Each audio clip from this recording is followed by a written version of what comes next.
Hey, beautifuls. Welcome to my womb glow journal. So, I'm going to start off by saying this. I thought first, this was a brilliant idea for me to connect to my womb, as I journey on this last leg to 53. 50, yeah, 53. As I do this, I am, digging in my own archives and adding some new things. And so I wanted to share it, but I don't want it to be more of a teaching than it is just me kind of opening up my personal diary while I'm on this journey. So I'm not going to give you like 80 practices. I also feel like it would be very overwhelming to incorporate a lot of these. And when you start working with yoni eggs, and if you are self pleasuring with crystals, that's a lot. I will share about my um, I will share as a practice tomorrow, um, steaming, right? Yoni steams, and what I like to do and how I do it, because I do think that's something early on in this that you need to incorporate, especially if you take on the self pleasure practice. Um, but most days will be a note, the note that I am recording just about what's going on with me, and maybe once a week I'll share a practice, because I'm not doing a new practice every day. This is just my journey through the things that I'm doing. That being said,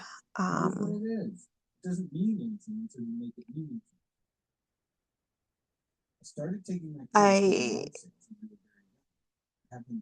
of course, I did do my self pleasuring. I am getting further along.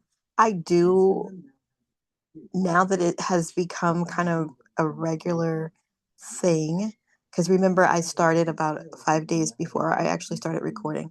So it is bringing up memories of my ex, right? And I'm having to flush all of that out, but not even in an intimate way. What is surprising is that it is bringing up like the red flags that I missed. And of course, I'm perceiving this as these are the red flags that I buried in my womb, that my womb saw and she tried to warn me of, and I didn't listen. And I am very much a waterfall. But the longer I stayed with him, I literally became a fucking desert. And there were very few times when he would catch me and it would be like, oh, everything is good. And it would be probably one of those times where we hadn't seen each other for a long time. I was getting healthy. I was happy and I was horny. And I decided to take him for a ride and wet through all the sheets and the whole thing. And unfortunately, that then made him like, oh my God. And then he would be pursuing, I forgot you could do this, because the longer I was with him, the drier I got. And then in self pleasure, you know, I needed a bed mat or a double towel. But with him, dry, I needed lube, like to the point where I had to buy lube. And then I just started using coconut oil because I knew it kills sperm. Not that he had a lot, but anyway.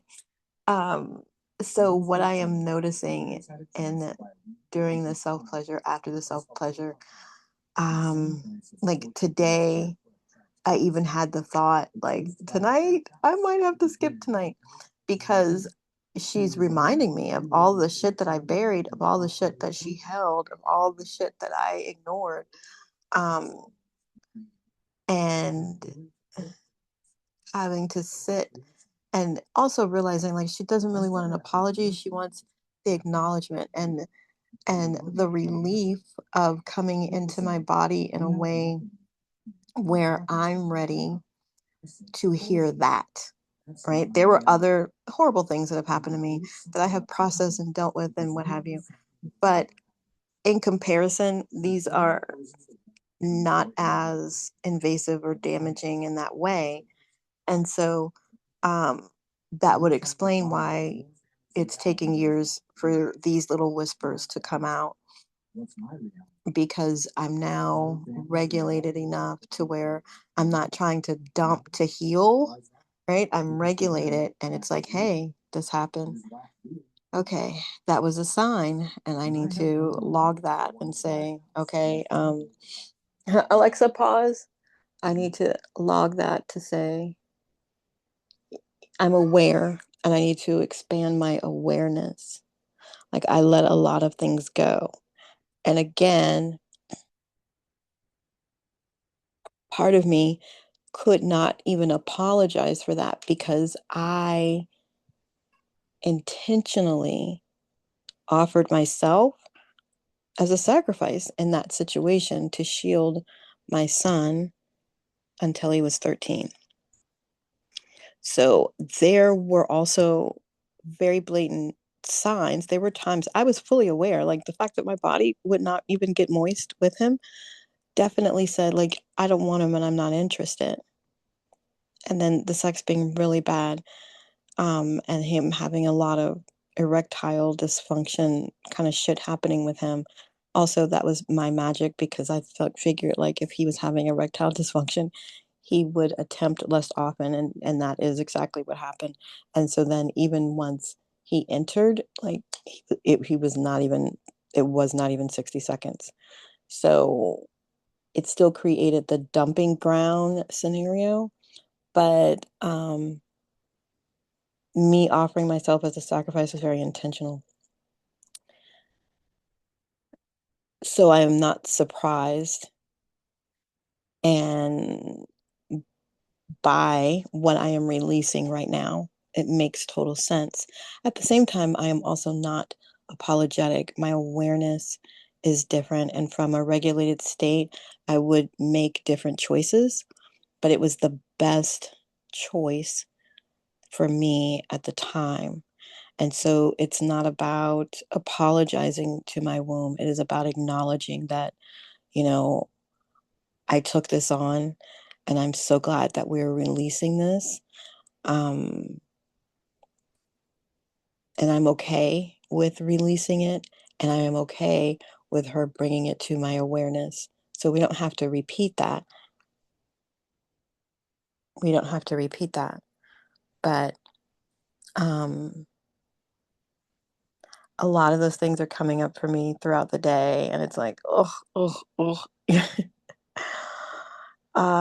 And so I'm kind of looking forward to I'm counting the days to see how long does it take to fully release all of that to where it is just pleasure and it is just um the release, the relaxation, the euphoria afterwards instead of the memories that are actually being released, right? Because there's still like it's a great pleasure, it's a great release, it's a full body orgasm and um but with every orgasm that I am releasing old stuff, right? And it's coming out of my tissues. It is through memory. It is through all of that. So I will, that's why I said, oh, I guess I'm going to be doing some steams because, yeah, if I can help the releasing process by being in my body and by fully relaxing and just enjoying myself, if that is bringing it up to the level where I can release it, then I want to help it while it's at the surface. And I'm hoping that that will also reduce the thoughts, the memories, the flashes to some degree, to any degree at this point. So, yeah, that's pretty much all that's going on. I am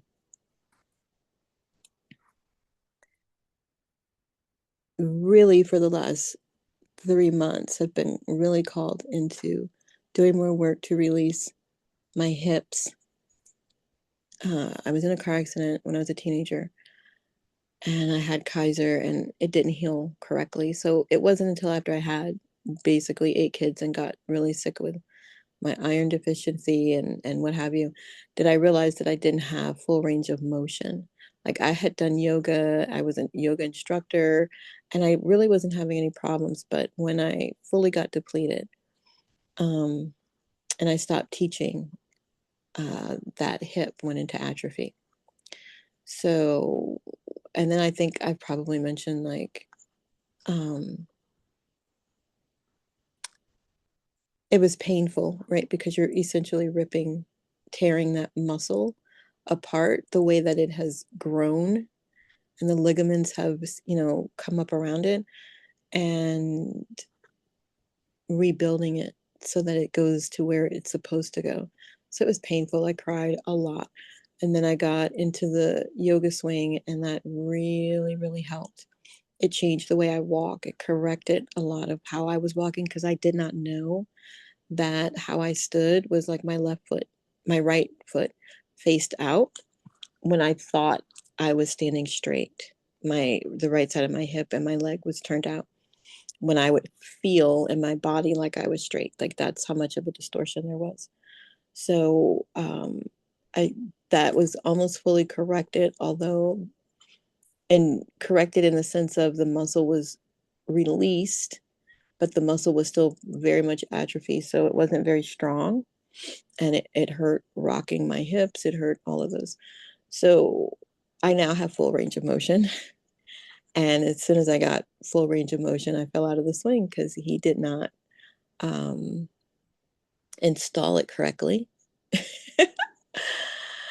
And um, so I was just in a lot of pain, and it bothered my knee and my elbow and that shoulder and all that kind of stuff. So as a result, since that accident, I've gained about 15, almost somewhere, it fluctuates between 15 and 20 pounds heavier right now than I was at that point. So that is part of what I am also releasing this year, and going back on my raw food journey because I am extraordinarily flexible, but I do have, and part of that is stress, right? It was cortisol. It was my body trying to protect myself. And I was very, very angry with myself when I fell because I let him hang it. Like, no good comes from anything he fucks with. If he shows his face, fuck shit is happening. And I know that. And so I let him hang my swing. And as a result, I was injured. And it kind of felt a little bit like getting in the car with a drunk driver and then being hurt, right? So even those emotions kind of set in on my body, which is why this for me, getting back into my body, getting back into um, full body orgasm and getting back into a deeper, I wouldn't say back into, but getting into a deeper womb conversation about my recent past because my time of self-sacrifice is over. I know that I'm needing to heal that and reconcile with my body over that sacrificing, the last leg of this sacrificing period in my life. And I would say that the self-pleasure is probably so far the best thing that I could have done. And also the realization that receiving pleasure, even from yourself, opens the door for receiving, period. So if you are in the energy of receiving, you can receive money, you receive love, you receive, joy, you receive all of those things.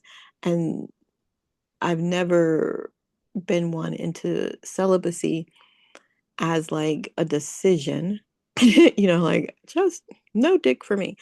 But I went through, you know, like I would just be celibate for a year or for 6 months as long as I could stay away from him after having my son. I would be celibate. Every once in a while, I would sleep with someone else, but very, very like right now, I can't even think of like one time, but I'm sure there was once in all of these, you know what I'm saying? Once or twice in all those years. Um,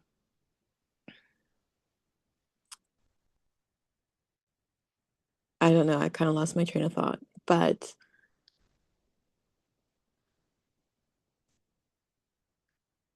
even during those times, I was still self-pleasuring, right? And even most of the times after having sex with him, I would still have to self-pleasure. And it took me a while to finally say, like, you know what? Kind of like the color purple, like just go ahead and do your business because the fake connection, the fake romance right beforehand, um, working my whole body up like I was going to have a very sensory, sensual, sexual encounter was bullshit. It never happened. Like he literally, like I said, became like a 1 minute man. I don't think he lasted a minute the majority of the time, and then did not have the wherewithal to go a second round, right? In retrospect, what I didn't know when I first got together with him though was like he was still round one was always shorter, and then he'd work himself up, and then there'd be a round two, and that would be like mind blowing or what have you. He was on the demise sexually then. It most men who are perpetual hoes, um, their libido starts to dwindle early, and we didn't meet till I was 35. He was like in 34, so it's crazy. I was my daughter's age going through almost my daughter's age, you know, going through some of that crazy, like, I don't know how I maneuvered it, how I was so mature, how I was able to handle it because I look at my kids and they could never. Like, they're not prepared for that, and I'm so glad that they have not put themselves in that situation, to be honest. So, the self-pleasuring practice has definitely helped me release a lot of that self-sacrifice that I intentionally, um, offered myself up for that time period. And I think some steaming is going to be very good. And yeah, I mean, so far, so good. Um,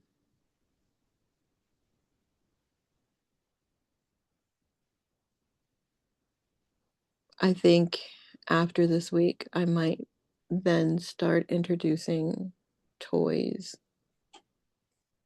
Because also I did go the last 3 years with, even though my granddaughter has a bed in her room, she will sleep with me. And even now, she still sleeps with me, but she goes to bed in her bed, which gives me alone time. And then at some point around 3 or 4 o'clock in the morning, I hear the door open and she gets in the bed with me. And then I hear cartoons because she's got her tablet and she's like, I'm back. So, um, morning self pleasure has not yet really been a thing for me, but I do think I'm going to try that.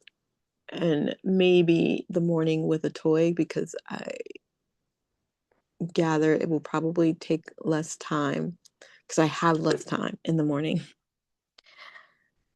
But if you are not engaging, if you are still on a celibacy journey, I really invite you to reconsider in terms of engaging with yourself so that you can reconnect to your body. You don't want to just cut yourself off from you.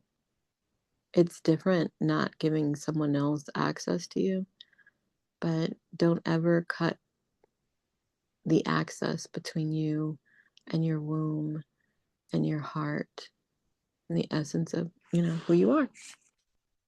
Right. That's it for today. Love you. Bye.